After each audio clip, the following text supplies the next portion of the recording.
Assalamualaikum dan salam sejahtera kepada semua penonton di mana jua anda berada. Kalau ada batang mati, pastinya ada cendawan yang tumbuh. InsyaAllah tak kisah dekat mana-mana saja anda berada, akan ada rezeki untuk kami hadiahkan untuk iPhone 14. Di mana anda sedang menyaksikan live trivia secara langsung di setiap Fontaine Bertam Pulau Pinang bagi Minggu Sama Amanah Malaysia 2023. Dan untuk pengetahuan anda, Minggu Sama Amanah Malaysia telah pun bermula daripada 30 September sehingga 8 Oktober 2023. Dan pastinya anda sedang menyaksikan kami melalui Facebook dan juga YouTube channel Minggu Sama Amanah Malaysia dan anda bertemankan saya Fiza Saad selaku host PNB Live Trivia MSAM 2023. Dan pastinya sesi live trivia MSAM 2023 dibawakan khas oleh Permodalan Nasional Berhad PNB. Saya pasti ramai di antara para penonton yang sentiasa ternanti-nantikan sesi live trivia kita pada hari ini. Di mana untuk 5 Oktober 2023 bermaksud kita dah masuk ke episod yang kelima bagi live trivia. Anda masih lagi berpeluang untuk menjawab 10 soalan yang cukup-cukup mudah. Dan topik yang kami akan sediakan kepada anda bakal menguji pengetahuan anda berkenaan dengan belanjawan ataupun bajet, kuasa compound ataupun compounding dan juga pelaburan berasaskan matlamat iaitu goal based investment. Tiap-tiap hari bermula daripada live trivia episod yang pertama sampailah episod yang ketujuh. 3 topik ini sahaja yang kami akan berikan trivia tersebut, menjadikan skop live trivia kita menjadi lebih kecil dan juga lebih mudah untuk anda menjawabnya. Tetapi untuk live trivia kita masih lagi kita akan berikan dengan 10 soalan, tapi kita juga sertakan dengan 4 pilihan jawapan. Kita ada 4 pilihan jawapan antaranya ni pilihan jawapan yang pertama, yang kedua, yang ketiga dan yang keempat. Apa yang awak semua perlu lakukan, anda hanya perlu menaip sahaja pilihan jawapan yang tepat di ruangan komen di bawah ini. Sebagai contoh, apabila saya telah pun menghabiskan soalan saya yang pertama, anda dah boleh tulis dekat situ soalan pertama, dash. Apakah jawapan dia? Sama ada aneka pilihan jawapan pertama, kedua, ketiga maupun yang keempat. Pemenang akan dipilih berdasarkan jawapan yang tepat dan terpantas. Jangan lupa untuk berkongsi live ini bersama dengan ahli keluarga dan juga rakan-rakan anda kerana banyak hadiah yang menanti. Di mana untuk setiap satu episod bagi live trivia, hadiah utama yang menanti pemenang pertama merupakan 1 unit iPhone 14 tajaan daripada Sime Darby Property Berhad. Happy kita. Manakan tidak dapat telefon pintar, itu juga adalah rezeki. Manakala pemenang kedua hingga pemenang tempat ke-10, anda bakal memenangi e-voucher Shopee bernilai RM100 setiap seorang. Jikalau anda semua telah pun bersedia untuk live trivia MSAM 2023 episod kelima, diharapkan anda semua komen. Ataupun mungkinlah klik love ataupun kliklah like. Lepas tu tulis kat situ, saya dah bersedia Fiza. Okey. Saya pasti anda semua dah pun bersedia dengan soalan yang pertama. Soalan yang pertama berbunyi, apakah pelaburan yang sesuai bagi pelaburan jangka masa pendek? Apakah pelaburan yang sesuai bagi pelaburan jangka masa pendek? Aneka pilihan jawapan yang kami sediakan. Yang pertama, emas. Ataupun yang kedua, equity. Ataupun kan yang ketiga, deposit tetap. Ataupun yang keempat, iaitu hartanah. Yang mana satu pelaburan yang sesuai bagi pelaburan jangka masa pendek?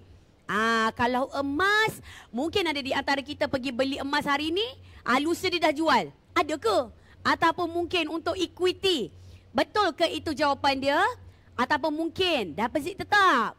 Ataupun mungkin hartanah? Amboi, hartanah nak pergi jumpa peguam pun ambil masa lama ya. Okey, soalan 1. Jawapan yang kami cari adalah deposit tetap. Nombor 3, deposit tetap. Itu adalah jawapan yang kami cari. Dan soalan yang kedua, kita teruskan. Dalam senario berikut, bukan yang kumpulan senario yang nyanyi, bukan. Dalam senario berikut ataupun situasi berikut, yang manakah kuasa compound paling kurang berkesan? Yang pertama, melabur sejumlah besar wang dengan kadar faedah yang rendah, ataupun melabur sejumlah kecil wang dengan kadar faedah yang tinggi, Ataupun yang ketiga, melabur jumlah wang yang sederhana dengan kadar faedah yang sederhana. Atau yang keempat, melabur sejumlah besar wang dengan kadar faedah yang besar. Yang mana satu? Dalam senario berikut, yang manakah kuasa kompaun paling kurang berkesan? Okey, sekali lagi, paling kurang berkesan. Adakah yang pertama, atau yang kedua, atau jawapan yang ketiga, ataupun yang keempat? Kepada anda yang tahu jawapan tersebut, tak apa, yang tak tahu pun hentam sajalah. Ataupun mungkin boleh sempat lagi untuk buat carian internet. Anda boleh tulis dekat bahagian komen tu soalan yang kedua beserta dengan jawapan. Jawapan yang kami cari adalah dalam senario berikut, yang manakah kuasa kompaun paling kurang berkesan? Adalah yang pertama, melabur sejumlah besar wang dengan kadar faedah yang rendah. Okey, kalau boleh kita nak melabur sejumlah besar wang dengan kadar faedah yang tinggi. InsyaAllah. Jadi kita akan gunakan yang pokok bersama dengan kita punya dividen. Kita akan labur balik untuk kadar kompaun ataupun kuasa kompaun. Seterusnya, soalan yang ketiga. Perbelanjaan manakah yang boleh dianggap sebagai perbelanjaan pilihan? Yang pertama, pembayaran pembiayaan rumah. Yang kedua, bil utility. Yang ketiga, premium insurans kesihatan. Atau yang keempat, perbelanjaan khusus. Yes. Yang mana satukah yang boleh dianggap sebagai perbelanjaan pilihan? Perbelanjaan pilihan ni maksudnya, kalau kita tak bayar, tak apa. Kalau kita tak beli, tak apa. Kalau kita tangguhkan dulu, tidak mengapa. Apakah dia? Adakah pembayaran pembiayaan rumah? Atau bil utility? Ataupun premium insurans kesihatan? Ataupun perbelanjaan khusus? Okey. Jawapan yang kami cari untuk soalan yang ketiga, saya dah nampak dah, ada orang tulis dekat situ. Soalan ketiga, jawapannya adalah yang keempat, iaitu perbelanjaan khusus.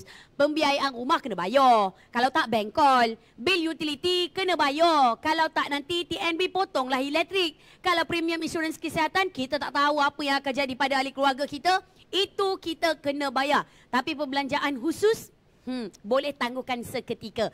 Jadi seterusnya, untuk soalan yang keempat. Bagi pasangan yang baru berkeluarga dan mahu membuat simpanan pendidikan untuk anak-anak, campuran pelaburan manakah yang sesuai untuk mereka?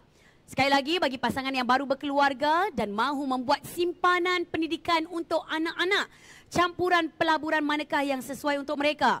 Yang pertama, 70% dana bersama, 30% adalah deposit tetap. Ataupun yang kedua, 53% equity, 47% deposit tetap. Ataupun yang ketiga, 30 unit amanah ataupun 70% annuity insurance. Ataupun yang terakhir, pilihan jawapan yang keempat, 15% unit amanah ataupun 85% deposit tetap. Apakah campuran pelaburan yang sesuai untuk pasangan yang baru berkeluarga dan nak buat simpanan pendidikan untuk anak-anak? Jadi 30 saat telah pun berakhir untuk soalan yang keempat. Jawapan yang kami cari untuk live trivia MSAM 2023 adalah pilihan jawapan yang kedua, iaitu 53% equity, 47% deposit tetap. Okey, untuk pengetahuan anda, diversification atau pembelbagaian pelaburan yang hampir seimbang perlu bagi mereka yang baru sahaja memulakan hidup berpasangan, dan kita juga mempunyai matlamat jangka masa panjang. Okey, diversification. Okey, untuk anda tahu lagi berkenaan dengan diversification, anda boleh sahaja untuk melayari www.asnbacademy.com.my. Soalan yang seterusnya, antara senario berikut, sekali lagi ini bukan kumpulan senario ya, bukan. Ini adalah antara senario berikut ataupun situasi berikut, yang manakah menggambarkan kuasa kompaun? Kejap, saya rasa masa soalan ini, live trivia untuk episod pertama keluar. Live trivia untuk episod ketiga pun keluar. Episod kelima pun kita keluar. Bermaksud kita memang nak bagi kepada anda semua hadiah kita. Yang pertama, aneka pilihan jawapannya adalah memperoleh kadar faedah tetap atas pelaburan. Atau yang kedua, memperoleh faedah yang semakin berkurangan dari semasa ke semasa. Atau yang ketiga, memperoleh faedah di atas faedah yang telah pun diperoleh. Yang keempat, mendapat bayaran sekaligus. Sekali lagi, yang manakah menggambarkan kuasa compound? Ini adalah berkenaan dengan 3 topik kita, iaitu compounding ataupun kuasa compound. Jawapan dia adalah, kita nak cepat dapat duit. Apa dia? Saya dah bagi dah. Apa dia? Adakah memperoleh kadar faedah tetap atas pelaburan sebagai jawapan yang pertama, ataupun mungkin yang keempat, mendapat bayaran sekaligus? Tapi jawapan yang kami cari untuk soalan yang kelima adalah yang ketiga, iaitu memperoleh faedah di atas faedah yang telah pun diperoleh. Maksud prinsipal ataupun dia pokok, campur dengan faedah, kuasa compound, dapat lagi faedah. Okey, seterusnya soalan yang keenam. Sekiranya gaji bersih anda adalah sebanyak RM2,000 sebulan, berapakah jumlah yang harus anda ketepikan kepada keperluan bulanan mengikut peraturan 50-30-20? Kata kuncinya adalah keperluan. Kata kuncinya adalah keperluan. 50-30-20. Adakah yang pertama RM1,000, atau yang kedua RM400, atau yang ketiga RM600, atau yang keempat RM1,500? Okey, untuk 50-30-20. 50 tu apa? 30 tu untuk apa? 20 tu je yang saya boleh kongsikan untuk anda. 20% tu adalah untuk simpanan ataupun pelaburan. So 50-30 tu anda kena kira sendiri. Yang mana satu keperluan, yang mana satu kehendak. Fikir-fikirkan dan renung-renungkan. Selamat melabur. Apa jawapan dia? Jawapan yang kami cari, andai kata gaji bersih anda adalah RM2,000 sebulan. 20% untuk simpanan adalah RM400. 30% untuk kehendak adalah RM600. Bermaksud 50% untuk keperluan bulanan adalah RM1,000. Jawapan yang kami cari adalah soalan untuk soalan yang keenam adalah jawapan pilihan pertama, iaitu RM1,000. Okey, untuk pengetahuan anda, 50% darab dengan gaji bersih iaitu RM2,000.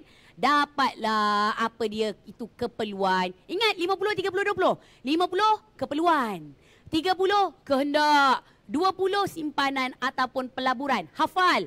Okey? Dan soalan yang seterusnya. Soalan yang ketujuh. Komponen-komponen yang perlu diutamakan ketika anda membuat pelaburan berasaskan matlamat adalah seperti berikut. Kecuali. Okey?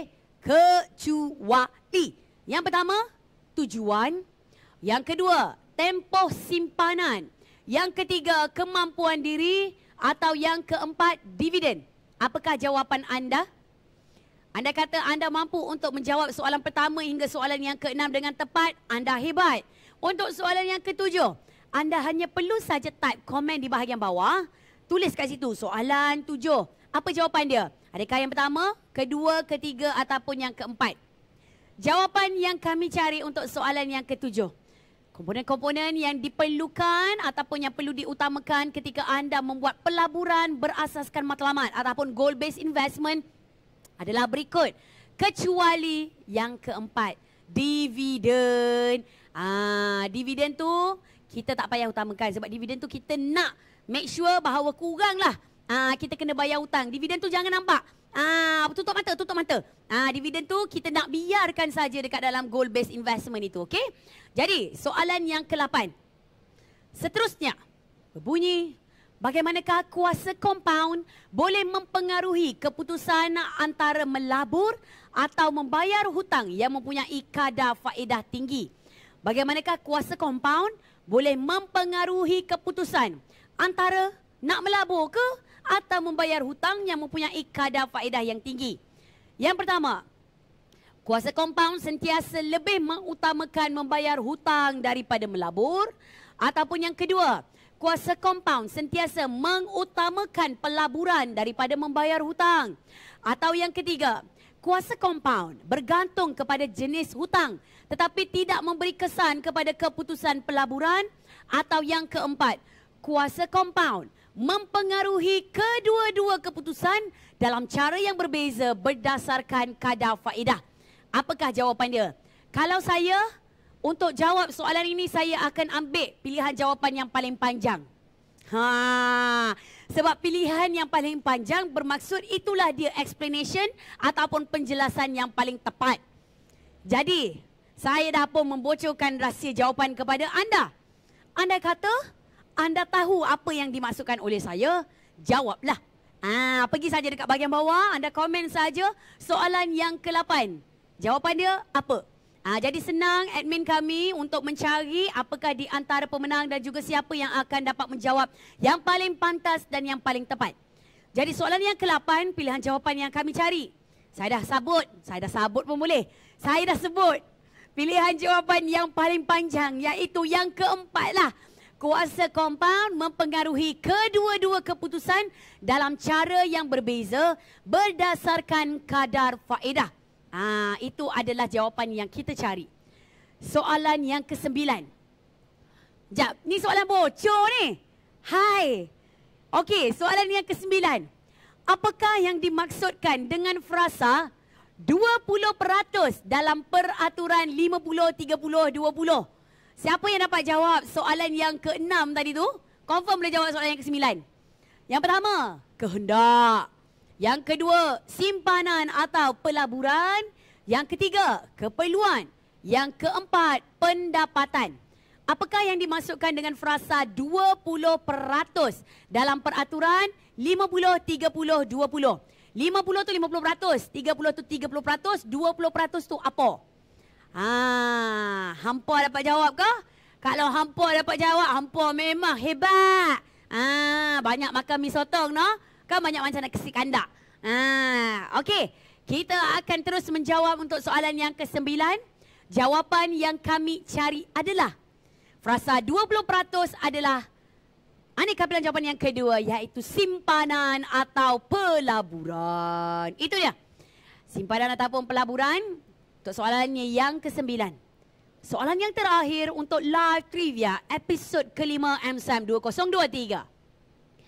Apakah nama fungsi pelaburan berasaskan matlamat dalam aplikasi MyASNB?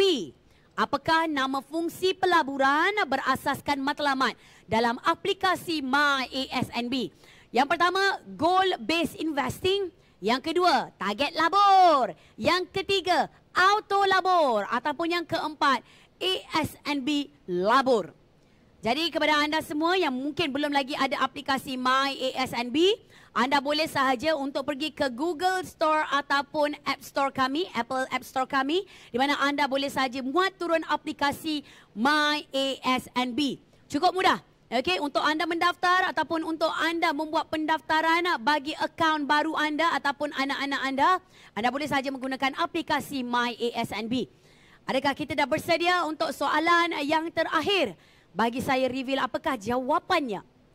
Nama fungsi pelaburan berasaskan matlamat dalam aplikasi MyASNB adalah pilihan jawapan yang kedua, iaitu target labor. Okey, itulah dia. Target labor. Dan untuk pengetahuan anda, 10 soalan telah pun kami bacakan, di mana ketika di awal sesi live trivia MSAM 2023, saya bagi tahu kepada anda, kita ada 10 soalan untuk anda jawab. Tetapi anda kata anda menyaksikan program-program MSAM semalam, saya ada berita gembira. PNB ni sangat bermurah hati nak tambah lagi live untuk hadiah kita pada hari ini. Bermaksud daripada 10, kita ada soalan yang seterusnya, iaitu soalan bonus live trivia. Hadiahnya berpeluang, okey, di mana hadiahnya berupa e-voucher bernilai RM100 dari Shopee. Kepada anda yang menonton siaran kami semalam, anda adalah di antara bakal pemenang sebab mesti tahu jawapan dia. Live trivia bonus untuk soalan ini berbunyi. Berikut adalah skim-skim pembiayaan yang ditawarkan oleh MIDF, kecuali Yang pertama, skim pembiayaan mudah bagi perusahaan kecil dan sederhana. Yang kedua, skim pembiayaan mudah bagi digital dan teknologi. Atau skim pembiayaan mudah bagi hiburan dan juga pembiayaan perniagaan lestari dan hijau sebagai pilihan jawapan anda. Jadi kepada anda yang mungkin tahu jawapan berkenaan dengan MIDF, apa yang kami cari adalah kecuali. Bermaksud yang tidak benar. Jadi kepada anda, adakah mungkin satu bunyi macam betul? Adakah mungkin macam dua bunyi pun lebih kurang betul? Yang ketiga, yang keempat macam lebih kurang sama je sebab ada tulis skim. Cuma yang keempat je tulis pembiayaan. Tapi semua pun ada tulis pembiayaan. Yang keempat je tak ada tulis skim. Tapi lebih kurang sama je. Okey? Kepada anda yang mungkin tahu berkenaan dengan soalan bonus, jawapan yang kami cari untuk bonus live trivia berikut adalah skim-skim pembiayaan yang ditawarkan oleh MIDF kecuali kita mencari jawapan nombor 3 iaitu skim pembiayaan mudah bagi hiburan SFSE, di mana SFSE tidak termaktub dalam skim-skim pembiayaan yang ditawarkan oleh MIDF. Di mana skim-skim pembiayaan dari MIDF ini bertujuan untuk memberikan sokongan kewangan kepada perusahaan-perusahaan kecil dan sederhana dalam membantu pertumbuhan dan perkembangan perniagaan serta menawarkan kadar faedah yang lebih rendah dan syarat-syarat pembiayaan yang lebih fleksibel. Jadi kepada anda semua yang menyaksikan saya bermula daripada jam 1 tengah hari tadi, tahniah kita ucapkan kepada para pemenang. Tim MSM akan menghubungi anda dan andai kata tak berjaya lagi hari ini, ya Allah, frustnya rasa macam geram. Okey, jangan putus asa. Kita berbaki lebih kurang dalam 2 sesi live trivia lagi untuk anda sertai. Dan masih lagi dengan topik hangat kita iaitu compounding, budgeting dan juga goal based investment. Jangan lupa bahawa pelaburan dan pengurusan kewangan adalah perkara yang penting dalam kehidupan kita. Dan kepada anda yang telah pun menyertai live trivia MSM 2023, kami doakan agar anda semua akan terus sukses dan juga berjaya dalam usaha anda untuk mencapai matlamat kewangan anda. Live trivia ini dibawakan khas oleh Permodalan Nasional Berhad PNB. Sehingga kita bertemu lagi di sesi live trivia pada hari esok. Ingat, jam 1 tengah hari bertemankan saya, Fiza Sa'ad. Assalamualaikum dan jaga diri.